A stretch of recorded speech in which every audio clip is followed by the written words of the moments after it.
All right. I got today's show might be deep. It might be a deep show. So I want everybody to get their snacks, get their drinks, just get whatever. Today should be a deep show. Um if nobody don't interrupt me, because it seems like when I plan for a deep show, I always get now the co-hosts want to come in. Now people want to be on the me to interview them and stuff like that. But today it's supposed to be a deep show. Shout out to Don D205. Salute my brother, Don D205. You can catch him on Twix, Don D205, and you can catch him on Instagram, Don D205 TV, and you can catch him on Twitter, X, Don D205. Support that brother and support me. Hit that like button, y'all. Please hit the like button and share this video so I can make better content. Because Poe is not used to doing the show by himself, even though I've been doing it by myself more than not. Okay, let me see what YouTube looking like.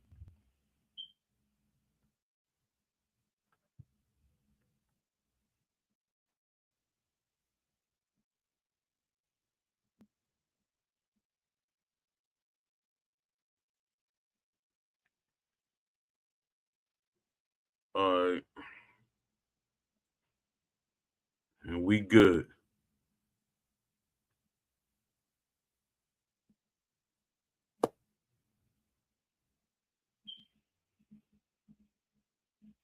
Gaming Granny, how you doing? Salute.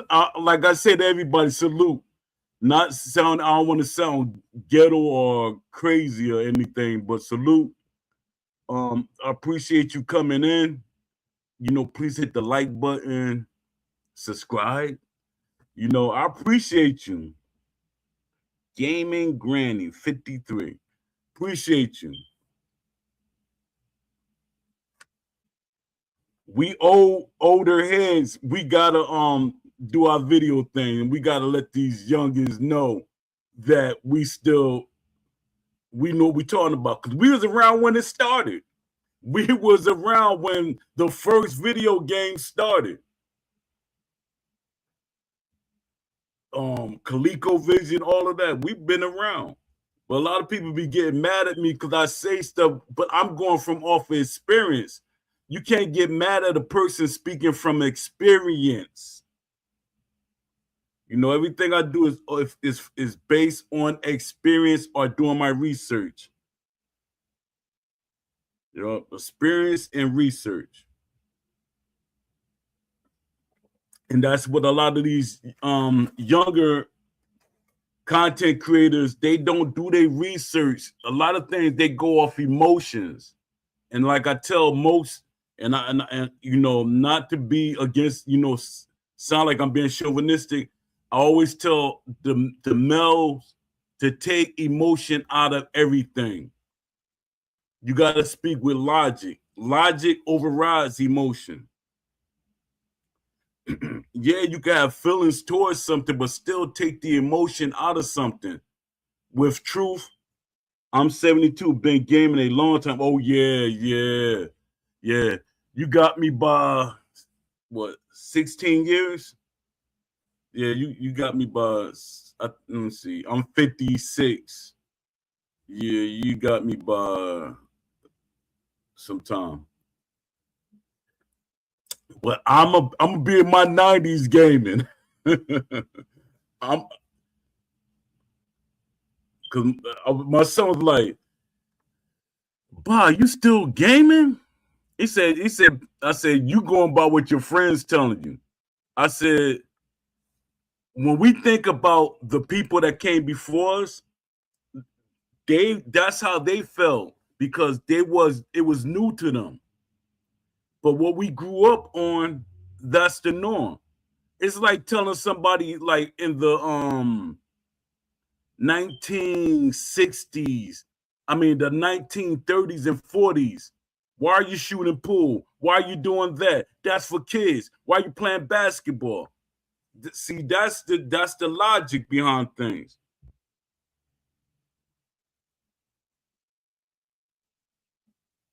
Yeah. Appreciate you coming through.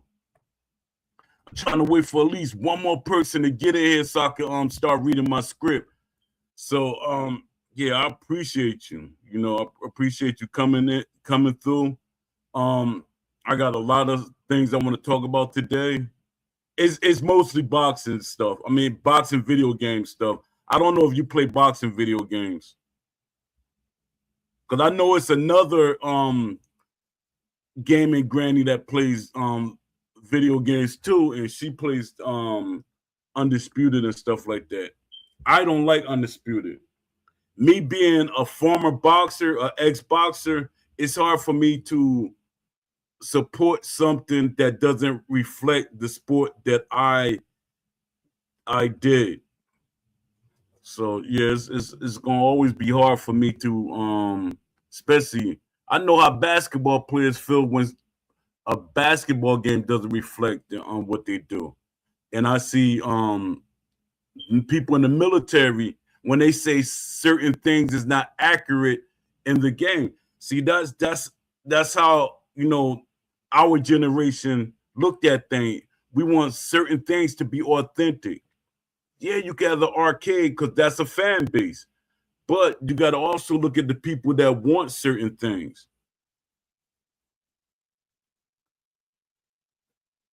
Oh, that's you. So that means, see, you change your picture up because sometimes I go by people by their picture, and you change your picture up. You know, I see Gaming Granny, and I think it was another lady, another person had Granny something gaming, and I was like, oh, because on my Twitter, and you know that confused me a little bit. So it's you. Yeah, I don't like Undisputed. And I was promoting it. I was promoting it heavy. I was promoting Undisputed heavy. Yeah. Yeah, I used to promote Undisputed heavy, but you know, they turned it back on me and everything. So I said, hey, instead of me being silent, I gotta be outspoken. And my thing is, when it comes to a boxing video game, I'm not speaking for I'm not speaking to go against Steel City. I'm speaking for other companies to make a game. See, me being as an older gamer, I do more than the younger gamer. Some of the younger gamers, they complain and then they just keep playing. They complain and keep playing. My thing is, I complain, I get feedback, and I contact the people that make games. That's how I do things. I don't just sit there. See, I'm from the era, well, I'm not really that era, but I'm from when you protest, you say things, and what you do when you protest and you stand on that, you get more respect from that. But this era, they don't do that. They just accept. They feel like it's nothing I can do. And I tell them, if we all come together in unison as one voice, companies have no choice but to listen. Companies told me this. I wish I can make my own video game. Everybody tell me that. Even developers say that. They said, man, I wish you could make a video game. I'll join on. They literally say that. They get more excited than I do. No, they get excited because I'm excited. And they see the passion that I put behind what I want. Because I got thousands and thousands of ideas. I have a lot of ideas. Not only for boxing games, for games in general. I'm an idea person. I bake. You know, I used to bake. I know how to make cheesecakes, but I'm vegan, so I make vegan cheesecakes. But my thing is, I started off making like I think probably like 5 or 6 different flavors, and then because the way my mind is structured, I got over 400 flavors that I could make. I could make over 400 kinds of cheesecakes, but that's how my mind works. Even when it comes to cakes or anything like that, or just cooking, I'm always thinking. My mind is always going. So I know I will be a great game developer.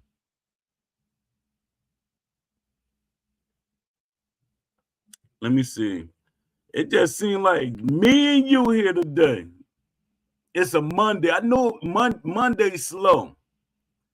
So I'm going to just get the show started. Monday's slow. As soon as I start reading, watch somebody going to pop in. All right, let me read my script for the day. Got to load up. Okay. All right, let me read my script. All right, let me see. All right, give me a second. All right. All right. All right, today is episode 173. Good evening to everybody. Good morning to wherever you at. Good afternoon. I know I threw it all out of, I did it morning, afternoon, evening, good night. But y'all know what I mean. How everybody's doing? I hope that everybody had a great day, a great afternoon, a good night. Just enjoy that you woke up today. All right. This episode it got a lot of things going on with this episode. I'm just touching on a lot of things. I know I should have spread it out throughout the week, but no, I'm starting the week off strong. This is March, and I'm marching in March like a lion. I'm marching into March like a lion. Oh, and y'all didn't know why they call me Poe. All right. It's the only boxing game we have. The mindset holds the genre back. This episode needs to be firm, rational, and strategic, not emotional, not hostile, just clear.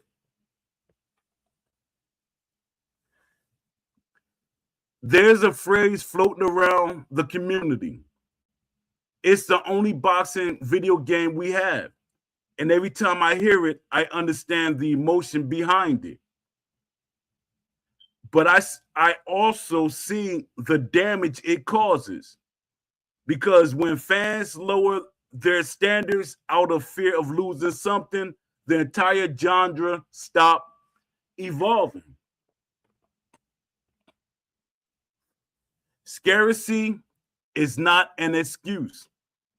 We have not had a dominant AAA boxing franchise since Fight Night Champion. And Fight Night Champion wasn't really dominant. It's just the company.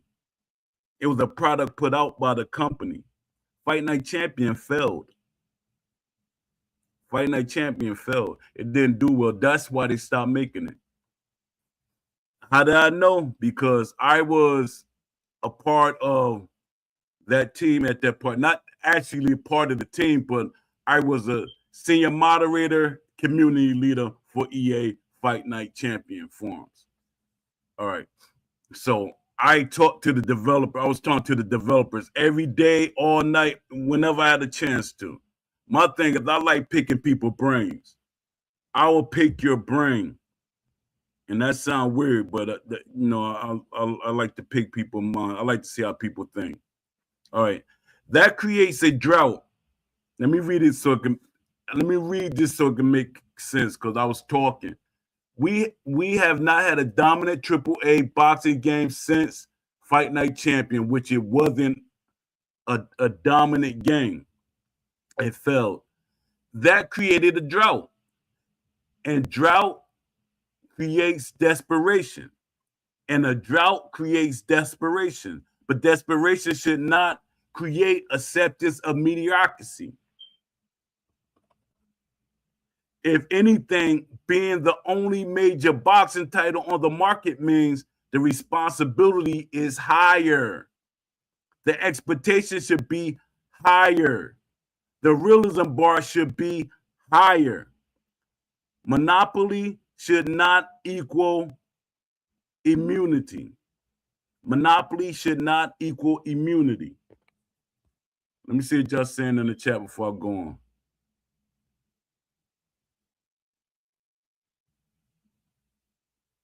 Yes, why not do it?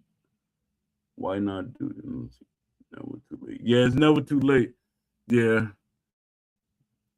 that's true. Let me see. Give me a second.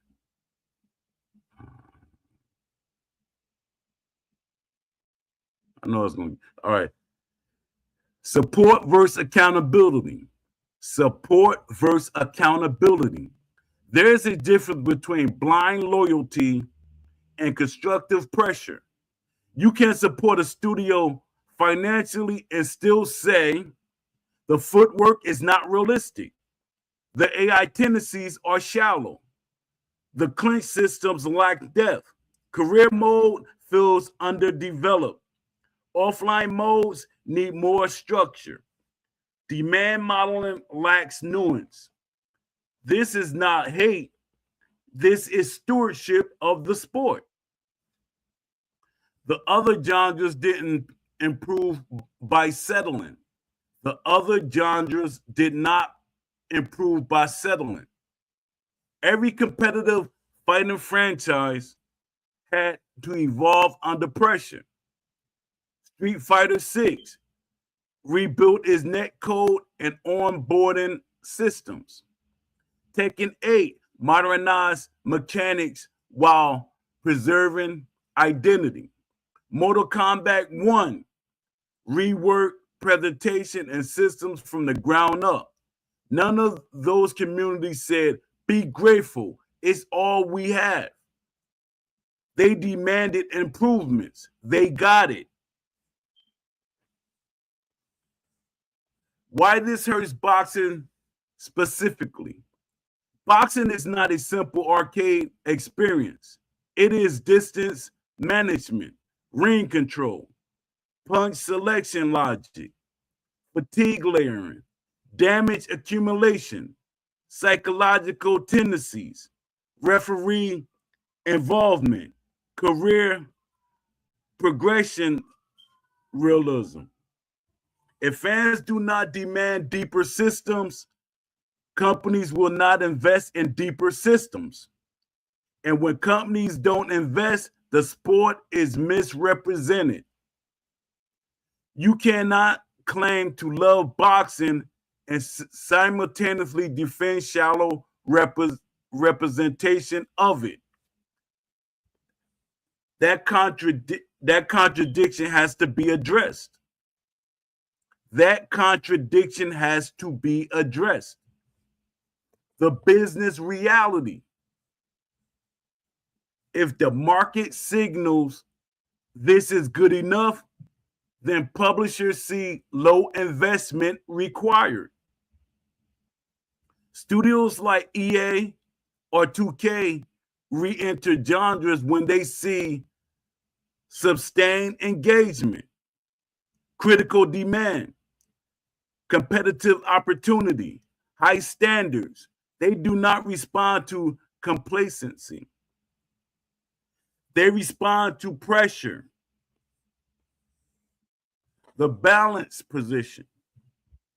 Hate that word balance, but I know it fits for people. Okay. Here's the mature stance. Appreciate effort. Reject stagnation. Support progress. Demand authenticity. Stay vocal but rational. That is how genres recover. That is how boxing becomes premium again.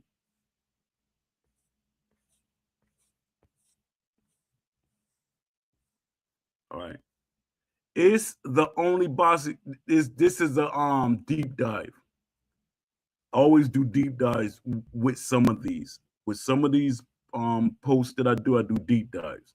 So this is a deep dive.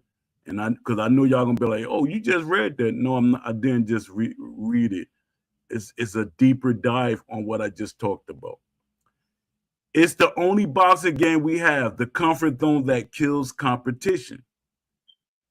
We're going deeper. This isn't about attacking the studio. This is about confronting a mindset.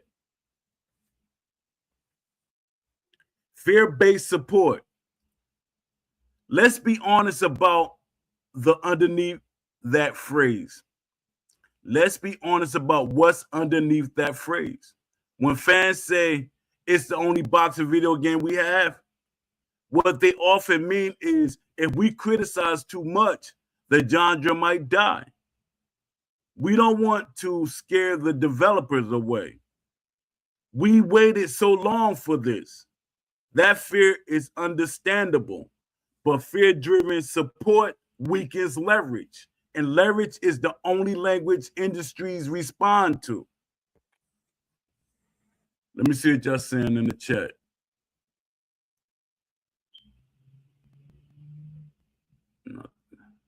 Let me see how many people came in here. Okay. Give me a second, y'all. All right. Monopoly psychology. When there's only one product in a category, three things happen. Standards quietly drop. Feedback becomes defensive. Innovation slows. We've seen this pattern in sports gaming broadly. When a company controls a lane without competition, improvement becomes incremental instead of transformational. Boxing right now does not need incremental. It needs structural advancement. The standard should be modern technology. The standard should be modern technology. We are not in 2005. Modern engines support physics-based reactions, advanced AI behavior trees, procedural animation blending, dynamic fatigue modeling, deep data-driven tendency systems. If titles like Street Fighter 6 can implement rollback netcode and sophisticated input systems, and Tekken 8 can blend cinematic presentation with frame-tight responsiveness, then boxing games absolutely can reach that level of technical maturity. This is not a hardware limitation error. It is an execution limitation error. It is an execution limitation error. The damage to long-term growth. Here's what complacency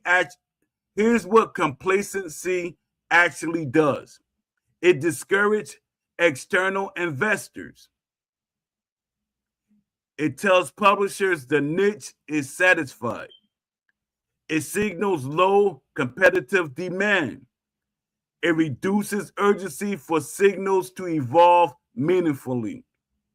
Sequels, I said signals.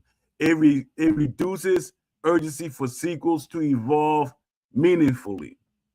Companies like Electronic Arts and 2K monitor marketing energy. I was telling y'all that. This I know. 2K and EA was watching Undisputed.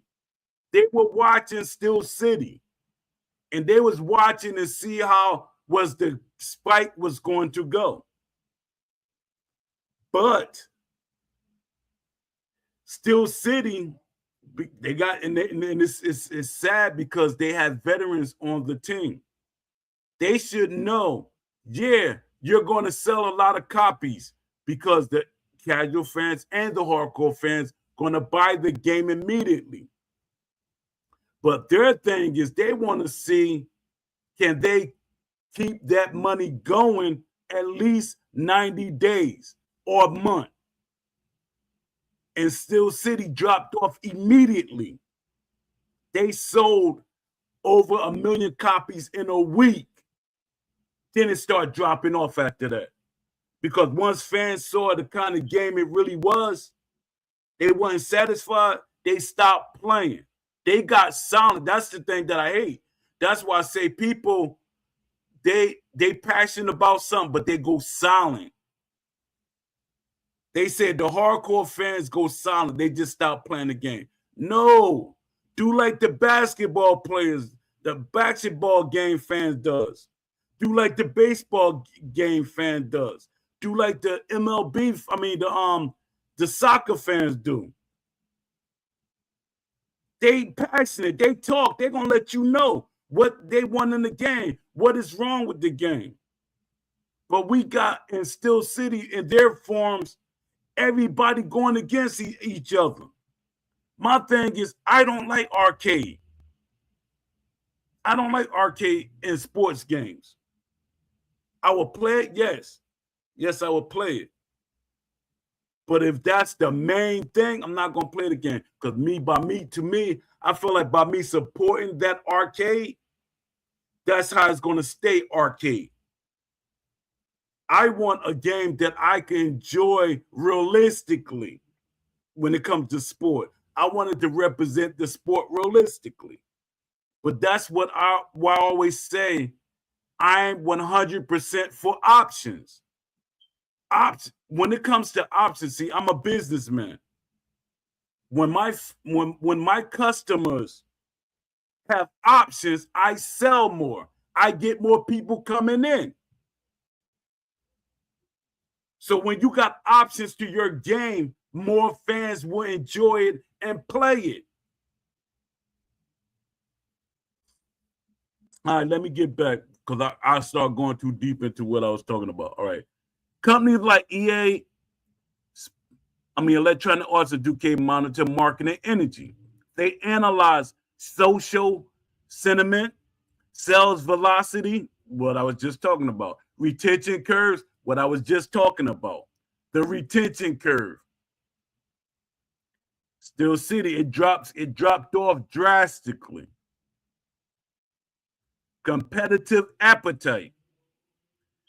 If the visibility sentiment is will accept whatever, if the visible sentiment is will accept whatever, this is not an attractive re-entry signal.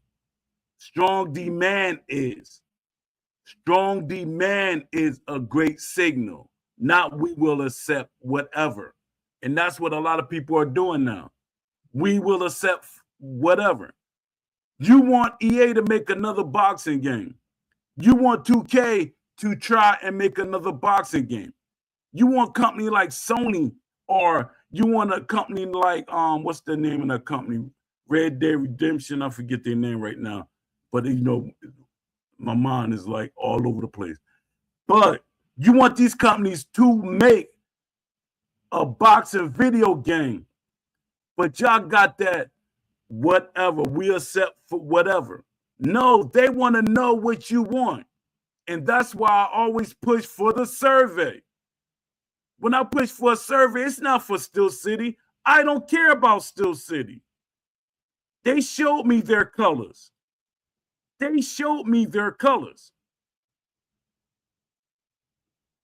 I don't care about Steel City. My thing is I want any company that's making a boxing video game to listen to this. That's who I'm talking about. I'm not talking to Steel City because they showed me how they felt about me. Even though I pushed a lot of boxers over there, I sent to Ty Grisham, and I have proof to the people that always like the naysay They try to knock things down, like they try to lower your value or what you say. No, I'm not gonna lie to make you feel comfortable. Let me see. See what you're saying in there. Oh yeah, Rockstar, appreciate you. Inky MV. I mean, I'm gonna call you. I don't know if it's a man or woman, but I'm gonna call you 6738. No, I'm gonna call you Inky. I'm gonna call you Inky. Shout out to Inky. Appreciate you coming through. Hit the like button, please. Appreciate you coming through. Truth Bound is a boxing game and developer. Look it up. Oh yeah, I know. That's my guy. That's my guy, Claim Uncut. I donate to him every month. Every month, money come out my account to Claim Uncut. And that's how passionate I'm about this stuff. Yeah, every month. Yeah, Take Two, they all of them. And I be reaching out to them. That's why I be saying when people be saying I'm over the top. Yes, I'm over the top. Yes, I'm over the top. Because I reach out to people. Other people, they just complain. They'll complain for about a couple of seconds and then stop and hope something is done. They post in a Discord, in a feedback section, and it disappears. I have a whole blog of ideas that companies, I give them, hey, take the ideas. Yeah, Claim of Hope, Truth Bound.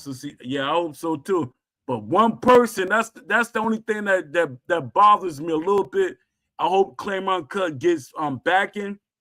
I posted his video and some developers on LinkedIn, they like it because you can see when people watch videos on LinkedIn, if they watch your post. So some high-powered developers are watching it, and I share it on LinkedIn. So my thing is, I'm not against. People be thinking I'm against this person or that person. Oh yeah, What's got a good game too. Love C Shorty. Bloody Knuckles on Street Boxing. It's just the graphics might, for some people, they want a little more, but the boxing mechanics is good on that. They're good. Bloody Knuckles, Street Boxing, they have some great graphics. I mean, mechanics. Let me see.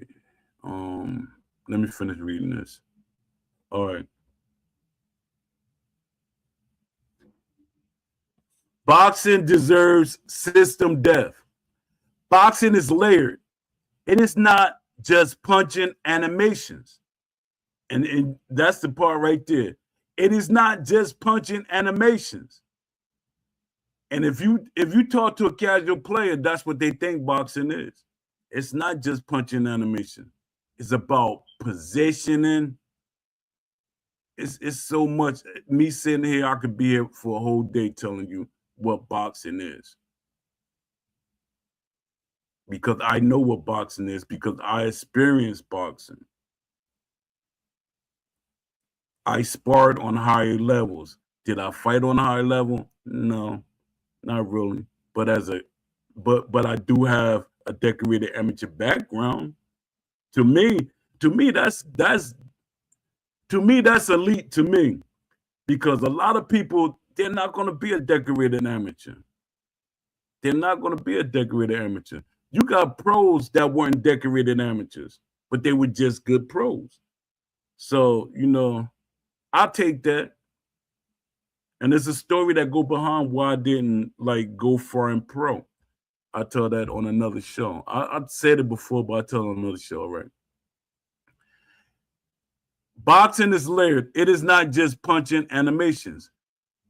A real presentation requires tactical systems like ring cutting logic, southpaw versus orthodox advantages, counterpunch timing windows, fent recognition AI, physics systems like damage accumulation by zone, recovery curves, momentum shifts, stamina mismanagement penalties, psychological systems like hurt reactions tied to morale.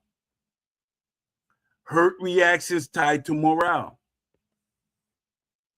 Because some people, when they, and I know y'all say, what you mean by that? Some people react to being hurt differently. And that should be in the game. Because you could, Holyfield could take a punch different from another boxer. Some boxers get hurt and they fire back. Some boxers get hurt, they cover up. Some boxers get hurt, they run. And this is the funniest thing to me. People, this how you can tell a casual person. They said, I heard him, and he's running. He's running. He's hurt. Why would he stand there and let you continue to hit him? He's moving away. If he's dazed, he's going to move away. If he's not dazed, he might fire back.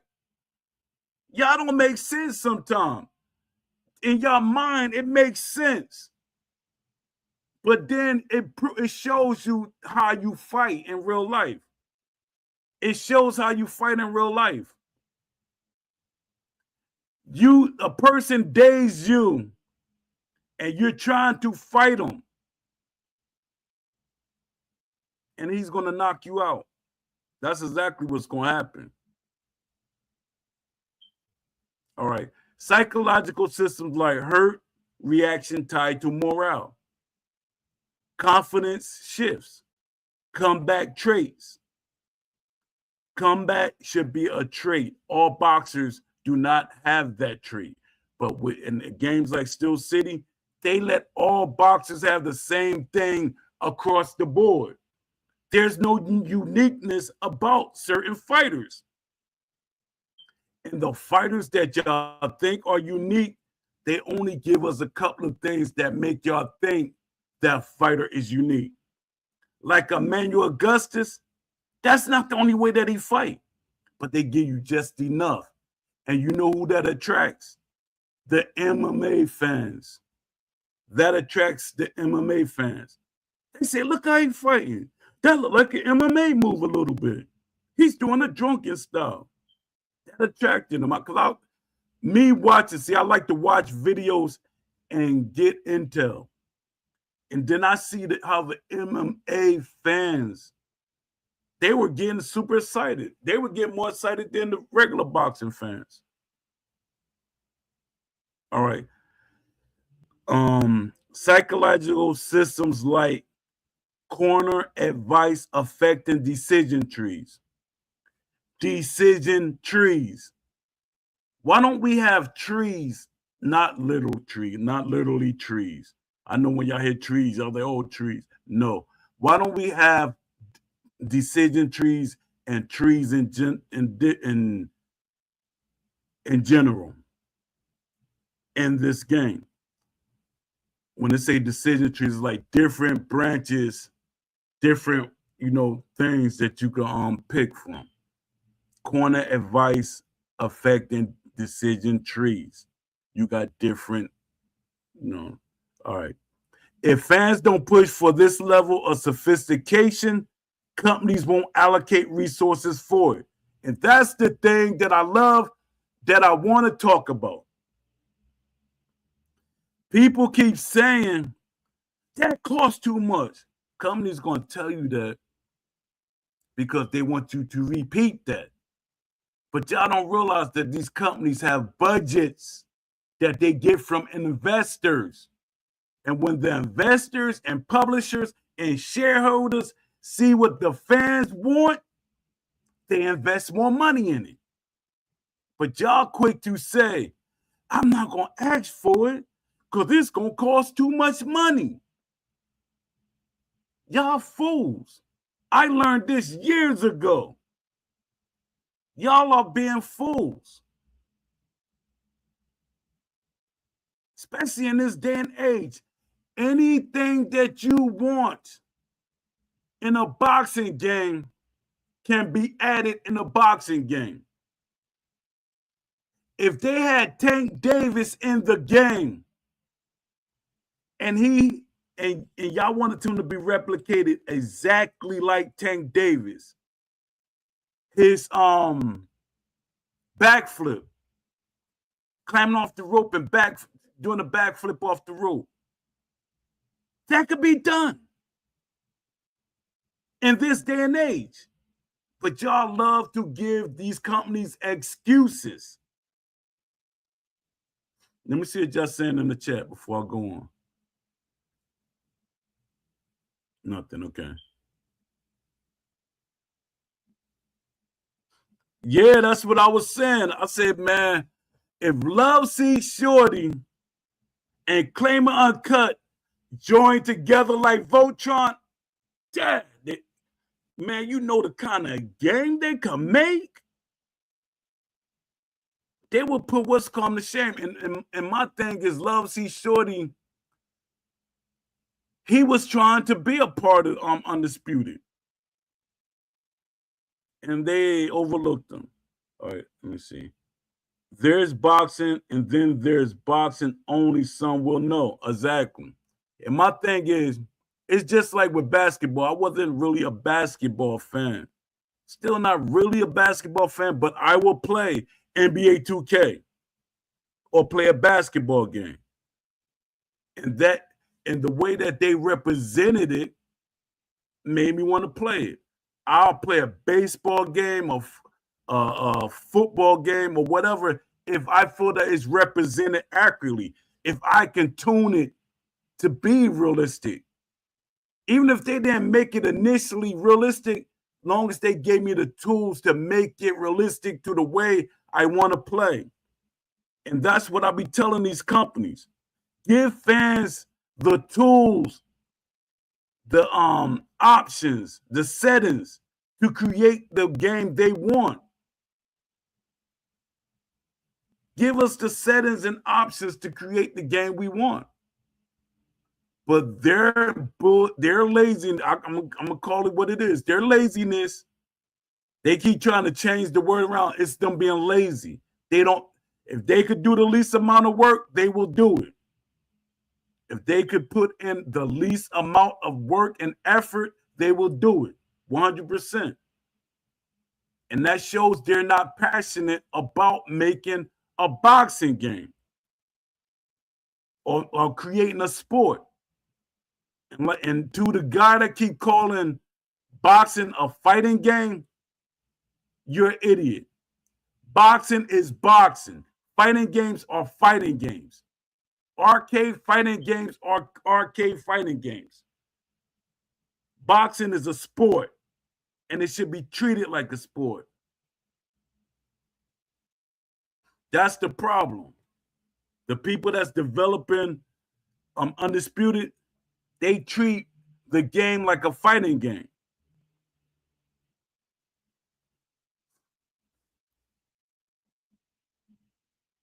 All right. If fans don't push for this level of sophistication, companies won't allocate resources for it. And then we just get surface level mechanics. The difference between hate and standards. Criticism becomes toxic when it's emotional and directionless. Criticism becomes toxic when it's emotional and directionless. Constructive pressure looks like this. Instead of this game is trash, saying the inside fighting lacks positional priority logic and body weight shifts animations. Here's what real boxers do instead of the AI sucks. I could literally say I said the AI sucked, but I still gave back feedback.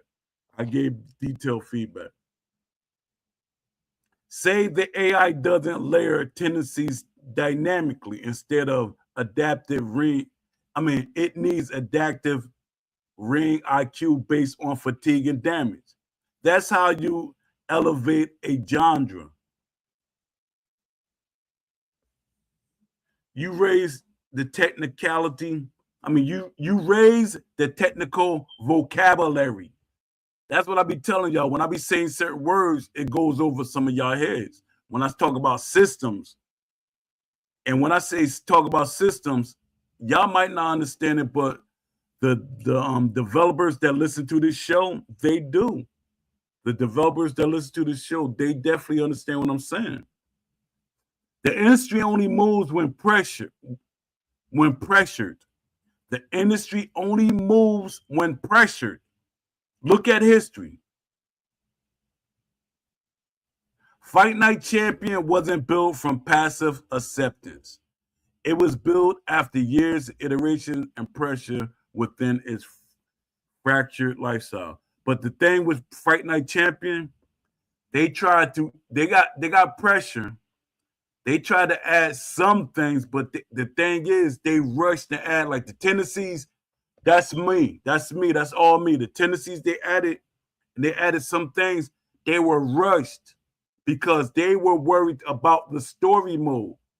And the story mode was supposed to grab in the casual fans. What happened was, once the hardcore fans saw that the base game wasn't that good, they didn't buy the game.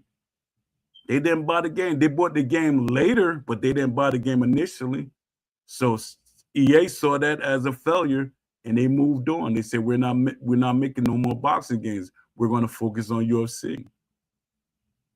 Fighting game communities demand better netcode, training modes. That's Fight Night Champion had that, training modes. Better netcode, frame data transparency, and they got it. No genre evolves because fans were quiet. No genre evolves because fans were quiet. The long-term vision. If boxing fans demand deeper AI, demand authentic footwork, demand layered damage systems, demand immersive career modes, demand serious offline structure, then two things happen. The current studio is forced to level up. The competitors see opportunity. See, that's what I was telling y'all. This is where the problem happened with EA didn't make a game. 2K didn't talk about a game. Sony didn't say nothing. Competitors see opportunity.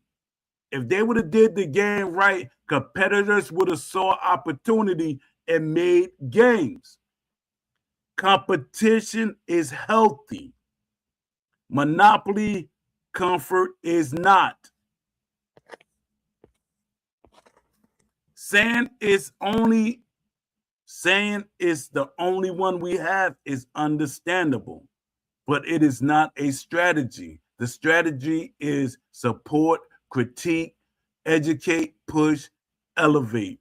Because if the standard rises, the genre rises. And boxing deserves a simulation worthy of its complexity, history, and global reach. All right, let me see what y'all saying in the chat, then I'm gonna go to part 2 of my show. All right, I didn't see nothing. All right. When fans defend companies from building the game we actually want, there's something happening in the boxing game space that needs to be said clearly. Some fans are defending developers so aggressively, they're blocking the very pressure required to make a better game. Not intentionally, but functionally. The shift from consumer to shield. The shift from consumer to shield. A consumer role is simple. Buy what's good, critique what isn't, push for improvement. But what's happening now, some fans are acting as PR defense teams. reputation protectors, excuse generators. The moment someone says the footwork isn't realistic, the AI lacks adaptive ring IQ, the clinch game needs positional hierarchy, career mode feels shallow. Instead of discussing the point, the response become be grateful. They're trying. It's a small team. It's the only boxing game. That shifts pressure away from development. And without pressure, evolution slows. Developers don't need protection, they need direction. Let's be mature about this. Professional studios are not fragile hobby groups. They are businesses. They have budgets, production schedules, roadmaps, revenue targets. When consumers clearly articulate what they want, deeper AI tendency systems, authentic damage modeling, realistic inside fighting, robust offline modes, career immersion, that is not an attack. That is market feedback.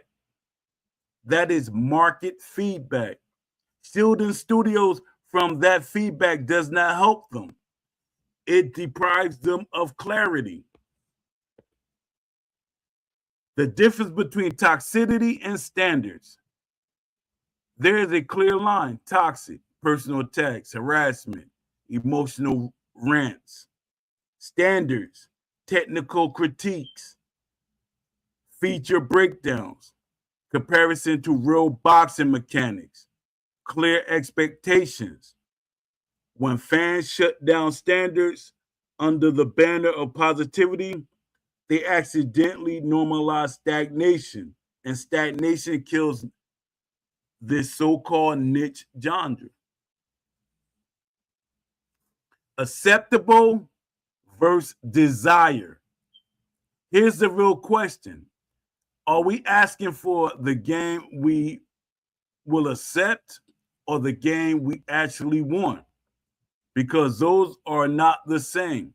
Acceptable, basic punches, surface level traits, minimal career depth, simplified damage. Desired, true ring generalship logic, southpaw versus orthodox foot battles. They had that. Steel City had that.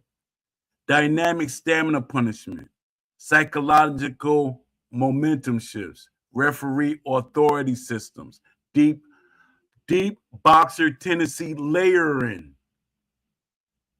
When fans defend acceptable instead of demanding desired, companies calibrate towards acceptable, not excellence. Let me see what y'all saying in the chat.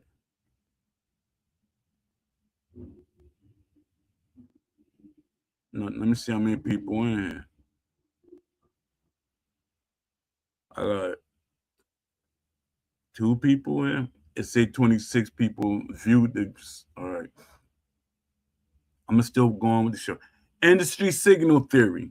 Studios respond to signals. If the loudest public signal is stop complaining, then the internal takeaway becomes current output is sufficient. But if the signal is we support this, but here's exactly what must improve, that changes budgeting. That changes budget and decisions. That changes budgeting decisions. It changes feature priority. It changes feature priority. It changes sequel scope. Publishers like EA and 2K watch this kind of market energy carefully. Publishers like EA and 2K watch this kind of marketing energy carefully. They watch this show. I'm telling y'all. They watch my shows.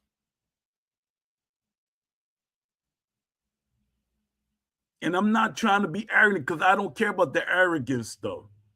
I don't care about none of that. I don't care about fame or none of that. That's never was me. They don't enter spaces where consumers are complacent. They don't enter spaces where consumers are complacent. That's why that's why I was saying, Jay MMA, you my guy, man. But Dad, Jay, you should push the narrative of a survey. It's not gonna hurt you. Any of y'all content creators that have a big fan base, please push for a survey, a third-party survey. And the results have to be public. Come on, push for it. What can it hurt?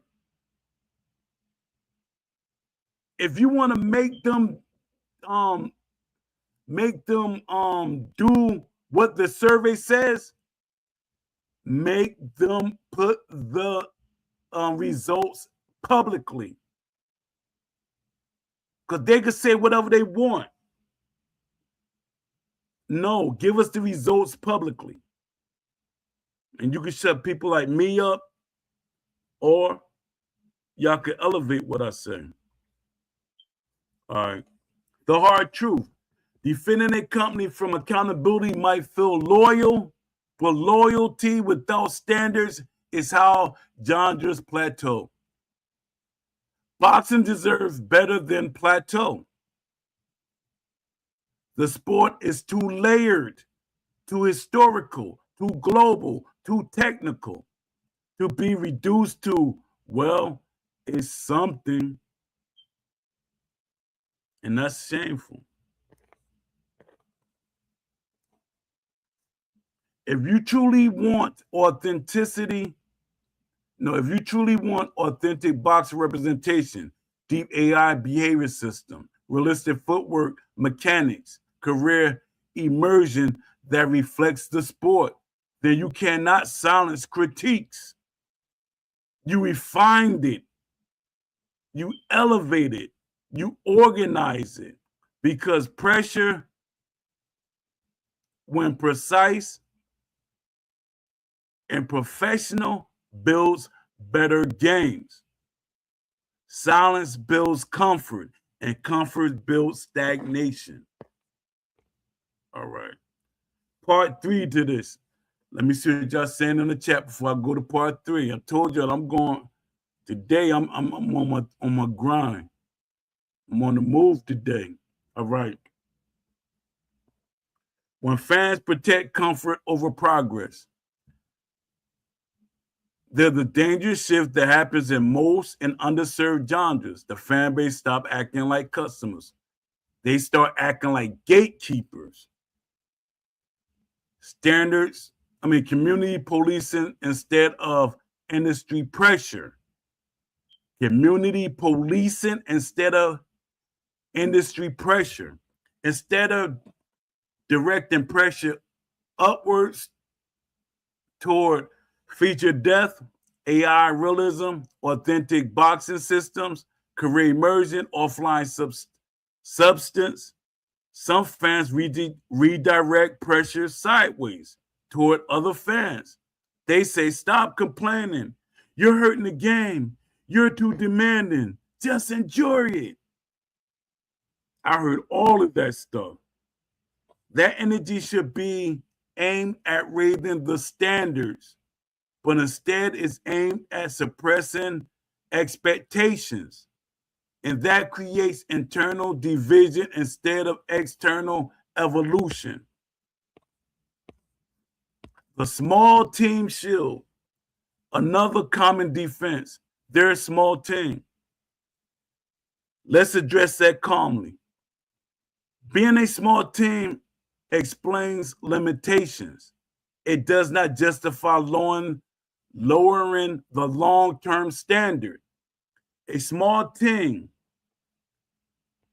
can prioritize better, can roadmap transparently, can communicate honestly, can stage feature growth clearly.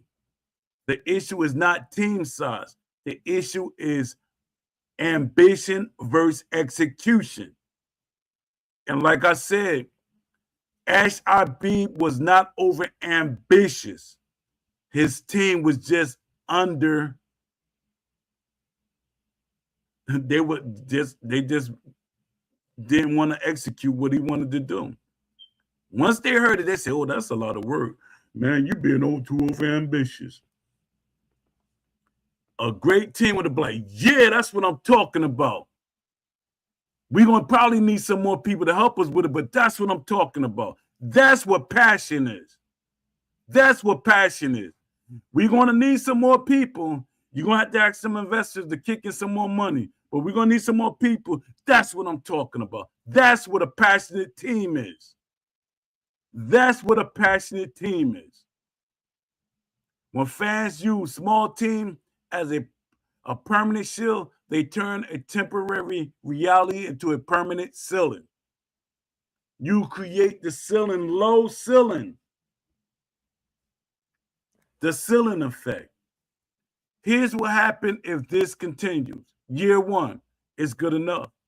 Year two, well, improvement takes time. Year three, maybe next version. That's exactly how it happened. Except year one, it was 2 years straight. People say that. Year three, well, improvements takes time. Year 3 and 4. Then year 5 and 6, maybe next version. That's exactly how it happened. Meanwhile, AI depth never matures. Footwork remains animation driven instead of physics awareness. Damage modeling stays cosmetic. Career mode remains shallow. Inside fighting never becomes layered. And slowly, expectations shrink to match output. That's the ceiling. That's the ceiling effect. And once a community accepts a ceiling, breaking it becomes extremely difficult. Developer actually benefit from standards. Developers actually benefit from standards. Here's something important that rarely gets said. High standards help developers. And the thing is that a lot of these lazy developers, I'm gonna call it what it is. A lot of these lazy developers don't push themselves or push the company or push the fans. High standards help developers. Why? Because clear, consistent expectations justify larger budgets. See? Clear, consistent expectations. I learned this from Brian Hayes, Brian Brizzle Hayes. Salute to you, Brian Hayes. You're going to always be my guy. Salute to you. He said it. He told me this. He might not remember, but he told me this. He said, clear, consistent expectations. And that's what he liked about me. I was consistent. Consistent. It justified a larger budget. Strengthen arguments inside studio meetings. Strengthen arguments inside studio meetings. Create roadmap clarity. Increase long-term franchise viability. When a developer can say the community expects deeper AI tendencies, that gives them leverage internally. See, the developer could go back and say, hey, the community as a whole, this is what they want. The developers are related. If we say the same things back to back together, this is what we want together in unison. The developers will say, hey, that's what they want. But you know what I heard in the Discord? The developers like to tell you what they think you want, what you should want. Nah, son. And you're not a son. All right. That gives them leverage internally. When fans say stop pushing, that removes leverage. When fans say stop pushing, and when I'm saying stop pushing, that means stop complaining, stop asking for things. That's what stop pushing referring to. That removes leverage. So ironically, shielding the studio can weaken its ability to improve or evolve. Boxing is not a casual sport.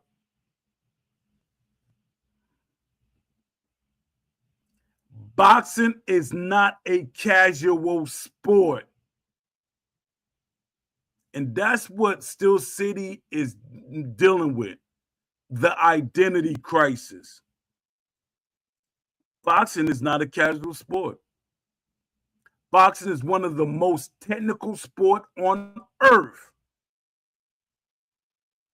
It involves micro-distance adjustment, rhythm manipulation, stamina pacing across rounds, psychological shifts, defensive layering, counter timing windows, strategic corner advice.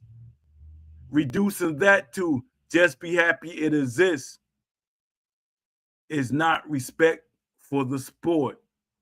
It's settling. Reducing that to just be happy it exists. When I say just be happy it exists, I mean a game.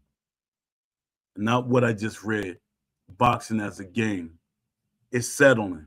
And boxing fans of all people should understand what happens when someone settles. The long-term risk. If the loudest voices in the space becomes protective, defensive, resistant to critique, then new players enter the market. Then new players entering the market will see a divide, stagnant, so-called niche. But if the loudest voices become educated, that's what I was doing with EA. Nobody can tell me different. If the loudest voices become educated, specific, technical, organized, then the space becomes attractive. Then the space become attractive. Companies like EA and 2K do not ignore so-called niche with visible, sustained, high standard demand. They ignore passive ones. That's the problem. The real question, do we want a game that survives or a game that evolves? Survival requires loyalty. Evolve requires pressure. Evolution requires pressure. You can have both, but only if loyalty does not does not silence standards.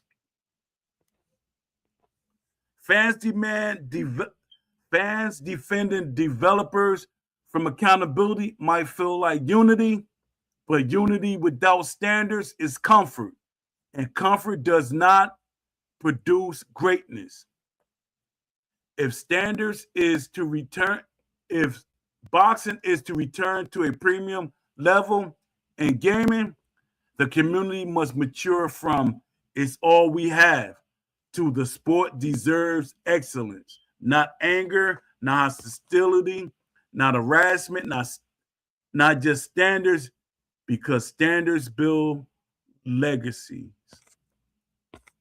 All right, let me see what y'all saying in the chat. Then I'm gonna go on. Today's show gonna. What's up, Shaolin Faze? I appreciate you popping in. What's up, Poe? Thanks for popping in the stream the other day. Yeah, man. I support you as much as I can. If I see you on, I'm popping in. I'm popping. Hit the like button to everybody that's here. You know, I got a lot of people that's viewing in the shadows. Please hit the like button. You know, subscribe if you want to. All right.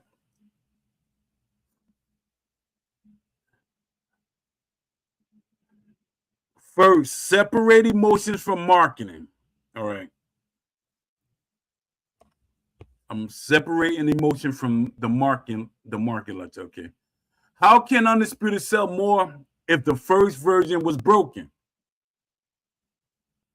How can Undisputed sell more if the first version was broken?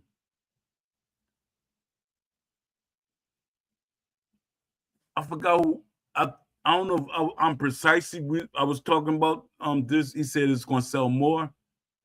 I'm not sure, but this is a question I got from the Discord, because somebody was saying that Undisputed 2 is going to sell just as much as Undisputed 1 and probably more.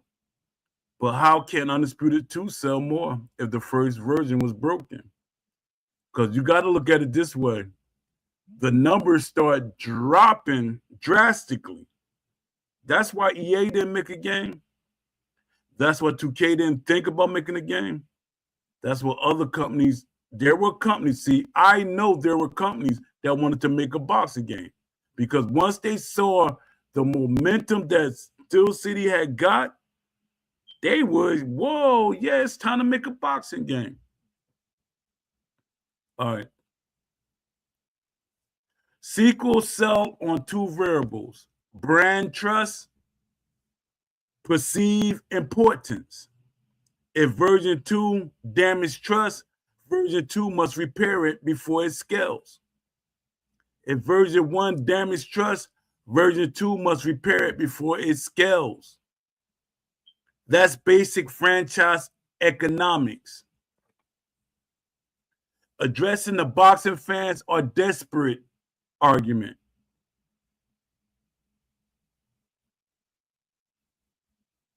Precisely argument.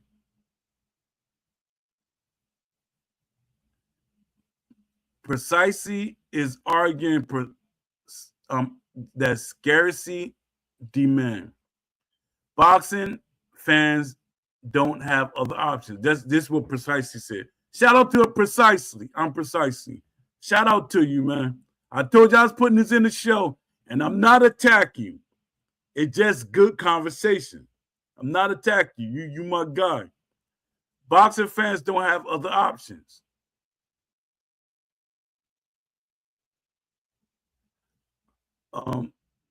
Scarcity creates sales, but scarcity does not guarantee repeated purchases. There's a difference between curious purchases. There's a difference between curious purchases and loyal purchases. A sequel depends on loyal purchases. But you got two different purchases here. With the Undisputed, it was curiosity and boxing loyalty and boxing fans. It's actually three people, but I put two. So you got like these three different people buying the game. They're not, these same people is not going to buy. It's not going to sell 1 million copies in the first week, because everybody going to try to see what the game is. They're going to try to see what's the feedback. A sequel depends on loyal purchasers. If early adopters feel burned, desperation turns into skepticism. And if skepticism reduces launch velocity, and skepticism reduces launch velocity. Excuse me, I read that wrong. All right. The EA comparison needs correction. Fans get tired of EA giving them a realistic boxing game. Fans got tired of EA giving them a realistic boxing game.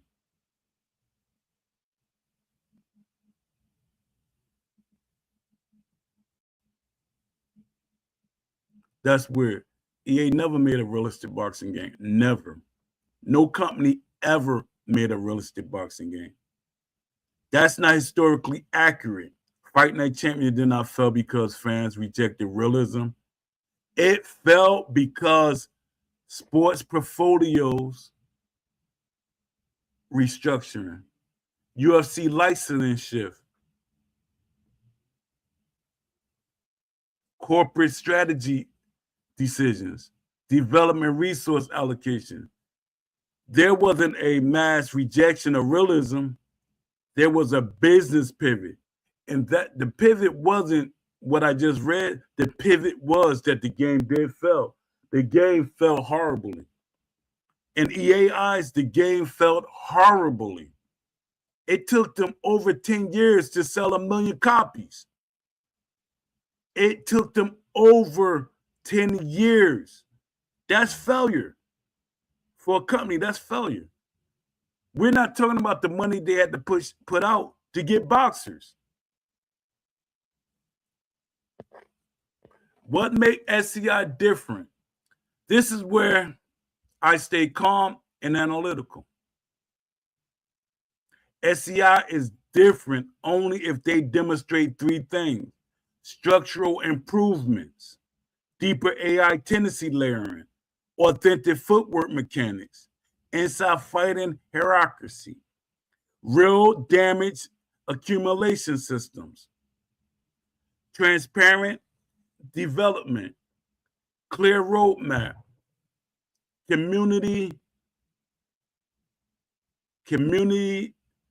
communication, demonstrable iterations, trust repair, no overpromising, no feature ambiguity, honest marketing. Without those 3, Undisputed 2 does not automatically scale. Without those 3, Undisputed 2 does not automatically scale or sell. The 1 million copy question. I just can't see Undisputed selling 1 million copies in the first week. 1 million copies in the first, what I said, this is what I said. I just can't see Undisputed 2 selling 1 million copies in the first week. And that's not crazy. 1 million copies in the first week requires massive marketing, which Steel City really didn't market. They didn't have massive marketing in the beginning when they sold the 1 million copies. They didn't have massive marketing. It's just that one video. That one video did it for them. Strong review sentiments, high community trust, positive early access impressions. I don't think they're going to do early access. I think they're going to pick some creators and that's it. But like the early access they did with Undisputed 1, I don't think they're going to do that again. If version 1 demanded perception, version 2 must exceed expectations significantly to overcome that. Sequels from damaged launches don't get blind benefits of the doubt. Sequels from damaged launches don't get blind benefit of the doubt.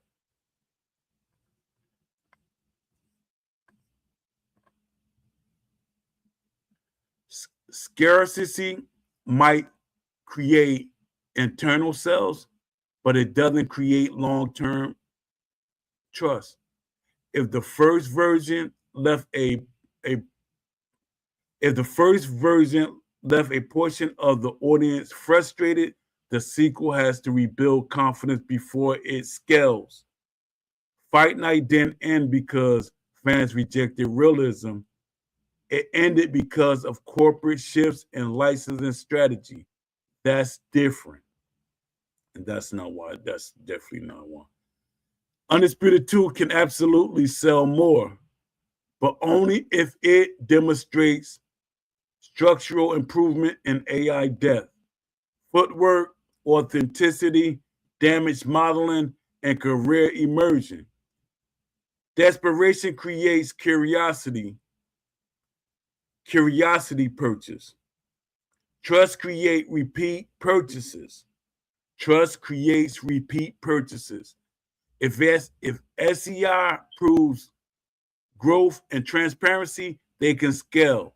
If not, scarcity alone won't carry them.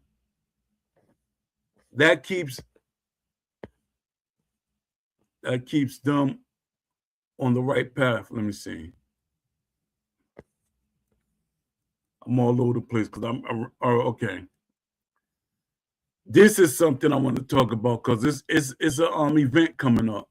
Let me see what y'all saying in the chat. It's an event coming up. It's broken. Sad that SEI couldn't capitalize on the potential the game had. Exactly, 100%. The algorithm reacts boxing. Shout out to y'all, everybody that's looking in the shadows and everybody that's in the chat. Appreciate y'all. Hit the like button, please, so I could get in the algorithm, so I could do better content. All right. I wonder what the numbers look like after the Undisputed free trial run on PlayStation 5. I think it ends today. Yeah. And I can't see a lot of people buying the game. I can't see. I want to know the numbers. And I think PlayStation give you the numbers. PlayStation gives you the numbers. I'm gonna tell y'all tomorrow, because if it end today, the numbers should be in. So I'm gonna try to see can I get the numbers. I do my research. A lot of people, they don't do their research, and then they just talk off how they feel. All right, let me see. All right, there's a big event coming up. It's March the 9th to the 12th. I think it's March the 9th to the 12th. Give me a second. It's the let me see. Is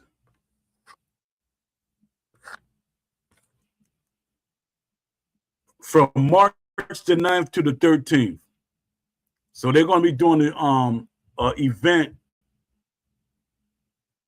and I'll explain it more when I'm reading. There's an event where a lot of developers, publishers, investors, everybody going to be there. So I think Steel City should be there because I heard they're looking for new investors, which is a good thing. My thing is, why not get Turki Al-Sheikh? He will invest in it. Turki invests in anything that's dealing with boxing. All right. Why Steel City Interactive? I know a lot of y'all said, Poe, you said your show is not only about Steel City Interactive. No, it's not. When I be saying stuff, it's not only about Steel City. It's about these other companies. I could say, hey, why EA could benefit? Why 2K could benefit? No, it's just that Steel City is in my sights. You know, it's just that Steel City is in my sights. I'm talking about all of them, all the companies. Why Steel City Interactive will benefit from GDC and or to Turkey Alex Sheik. I'm going to break it down. Industry leverage, GDC. Capital and boxing ecosystem leverage, Turkey Alex Sheik. All right. Why attending the GDC Festival of Gaming matters? Game Developers Conference, that's what GDC stands for. It's not just a showcase. It is an ecosystem marketplace. For SEI, this is about perception, partnerships, and positioning. A publisher and investment signaling. If SEI wants Undisputed 2 to scale beyond a niche, well, the way they're doing it, they make it seem like it's a niche. They need stronger back-end infrastructure. They need expanded development teams. They may need publishing muscle. GDC provides access to venture capital firms, strategic publishing partners, middleware companies, platform holders. Presence signals seriousness. Absence keeps you in indie perception territory. Absence keeps you in indie. If they don't go there, it keeps them in the indie territory, even though they're not an indie company. I hate that I got to keep repeating it. They're not an indie company. The reason why they call themselves an indie company, so y'all can stay off their backs. They're not an indie company. They have 3 studios, a major publisher, 3 investors, and shareholders. That's not indie companies. Look up what it takes to be an indie company, and it will tell you totally different. All right. Technology partnerships.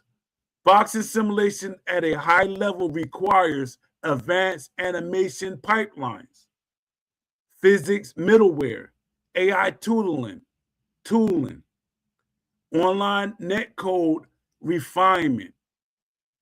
GDC is where engine partners, AI tool providers, and service companies connect with studios. If SEI want deeper systems, AI tendencies, damage layering, footwork realism, stronger technical partnerships accelerate that. That's why they should be at GDC. The Game Developer Conference.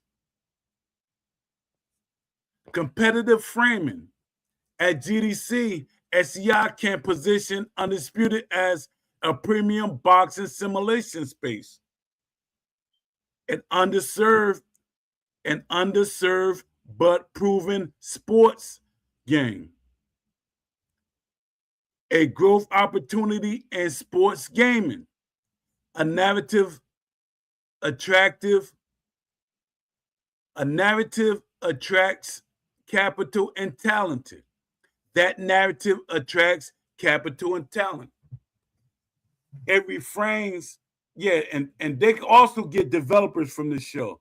They can get that because there's going to be a lot of top-notch developers there.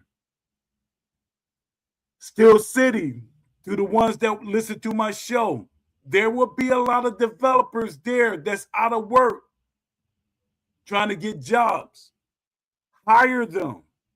Make sure you get a combat narrator, engineer from there. Make sure you get an AI guy from there.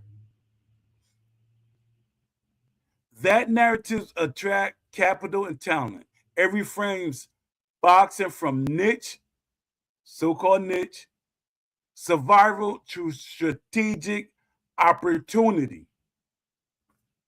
Why funding or alignment with Turkey Alex Sheik would change the game? Turkey Alex Sheik has significantly reshaped modern boxing economy through yard season and mega fight funding. If SEI were aligned with someone like him, several shifts occur. Several shifts occur. A, licenses acceleration. One of the most expensive part of boxing games is fighter licensing, boxer licensing. I hate saying fighter, boxer licensing. Manager likeness rights, revenue licensing. Turkey Network touches elite boxers, promoters, major events. Funding or endorsements could lower licensing friction, increase roster authenticity, accelerate accelerate access to current stars. That alone increases market appeal. That alone increases market appeal. Let me see what y'all saying in the chat.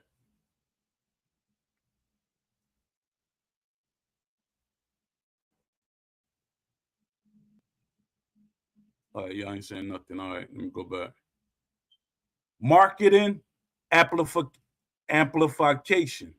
Boxing is global. Turkey events attract massive global viewership. Cross promotion opportunities. Celebrity crossover attention. Imagine game trailers tied to Riyadh season events. In-game event tie-ins. Live arena promotions. It would be deeper. He do some promotion, but it's not like what he like literally does for his boxing fights promotions. It's not the same. That mainstream visibility, that's mainstream visibility. Capital for system death. This is the most important part. To build authentic AI ring IQ, deep damage modeling, realistic inside fighting, high-level career immersion, robust online infrastructure. You need time and money. You need time and money. Funding removes survival mode development. Funding removes survival mode development. It allows hiring experienced AI engineers, expanded animation teams, investing in QA, building better net code. Capital changes ambition ceilings. Capital changes ambition ceilings.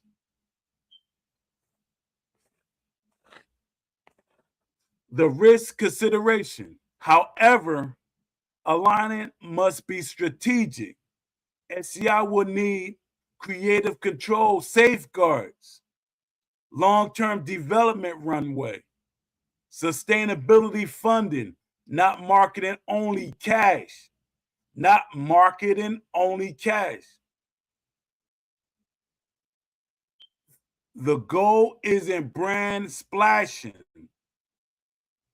What they're doing now. The goal isn't brand splashing. It's structural improvement. Strategic summary. GDC gives industry credibility, partnerships, talent pipeline access, publishing leverage. Turkey Al Sheikh alignment gives licensing leverage, marketing amplification, capital runway, boxing ecosystem legitimacy. Together, that could move Undisputed from only boxing game available to premier boxing simulation platform. All right, let me see.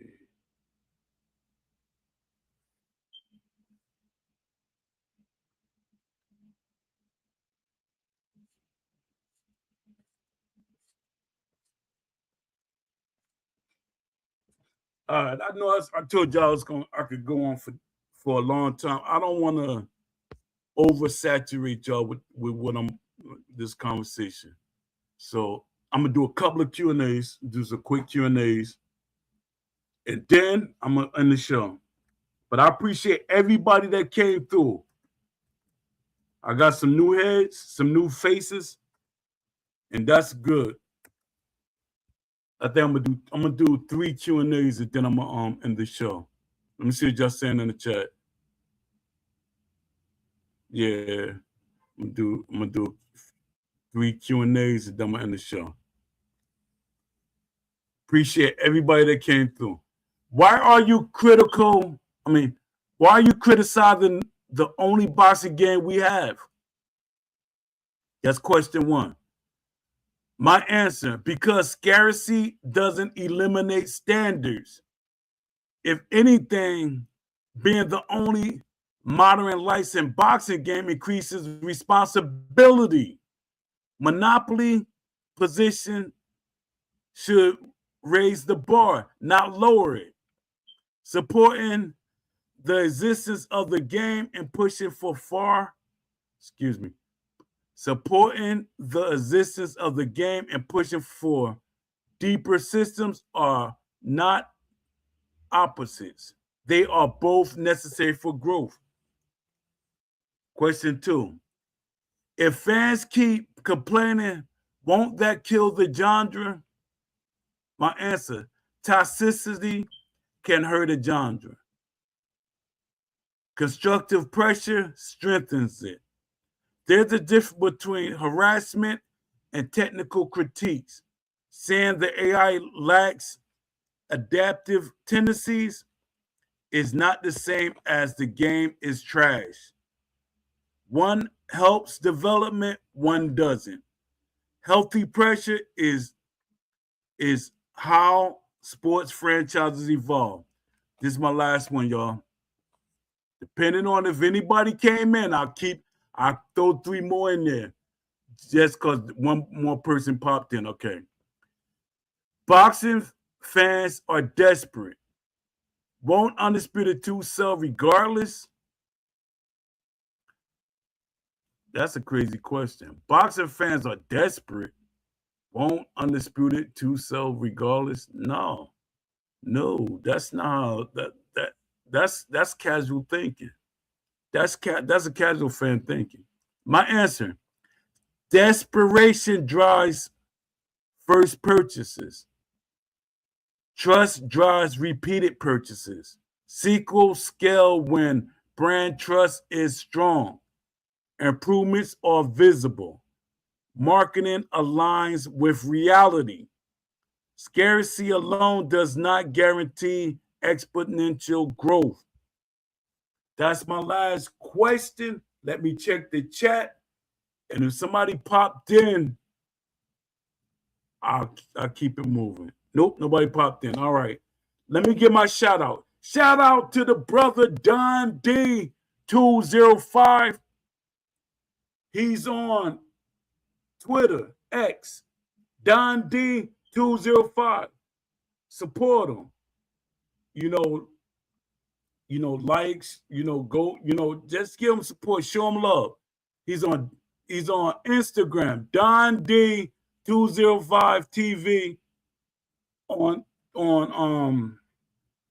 Instagram.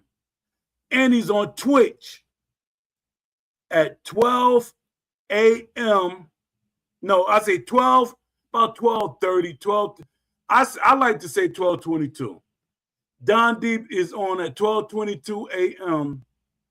every night, morning, whatever you want to call it. And, pop in and pop out. If you're getting up to get you something to drink because your mouth is parched and it's late for you, just pop in. Hey, Don Deep, pop out. Just give him that energy. Give him them views. Give him that in the algorithm. Shout out to Don D. Again, I said it again. Shout out to Inky MVN 6738. Shout out to you. Appreciate you. Appreciate you coming through. Shout out to Shaolin Phrase 187. You get Shaolin Phrase 187 on Twitch. Support him. He's on Twitch. I think he's on Kick. Support him. Support the brother. Shout out to The Algorithm Reacts Boxing. Shout out to you for coming through. I appreciate you. Who else came through? Shout out to Gaming Granny. She was the first here. Shout out to Gaming Granny 53. Appreciate you. Much love. Been following her for a while, but it's like shocking that you came through. Appreciate you. And shout out to Lamont Davis. I know it's a Monday. You got to get into the groove. Shout out to Lamont Davis. Shout out to I'm Precisely. I told you I was going to use that what you post. I use some of it. And you know I'm not going at you because you my God. Lamont Davis. Shout out to Jay MMA. Come on, Jay, the survey, man. Just ask for it, man. Just ask for it. Shout out to Jay. Any of y'all that do videos and y'all got a fan base, tell them about my survey and tell them to do the petition, or tell them to ask Still City to make a third-party survey. Come on, y'all. We can do this. We come together. Just see what happened. Let's not think about what didn't work in the past. Let's see what happened now. Who else I'm going to get? Shout out to Country Boy Alabama. Shout out to Remy. Shout out to Pound for Pound Boxing, Leafy. Shout out to J Pax. Shout out to I know I'm forgetting people. Shout out to Ichiro. Shout out to well, if I'm forgetting, I know I'm forgetting somebody. But forgive me for forgetting you, but shout out to y'all. Appreciate y'all. We get some food in my system. And and just enjoy the rest of my day, and y'all enjoy the rest of your day. Peace. And I hope y'all have a good day and a good night. Until the next show, peace.